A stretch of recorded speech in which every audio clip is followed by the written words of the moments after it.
How to get glass liquid icons on iPhone. Hello everyone, I am Vishaka and welcome to our channel. Now let's get right into the tutorial.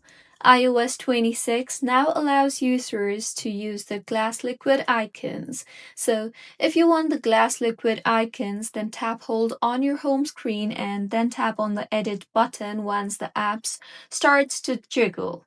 Now, you will see the customize option there in the menu that appears. So tap on the customize option and further, you will see the clear option there. And with this, as you can see, the liquid glass icons are now available on your screen.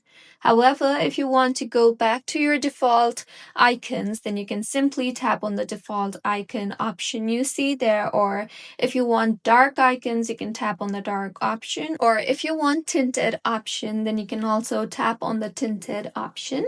For now, in order to get your glass liquid icon, tap on the clear option you see there.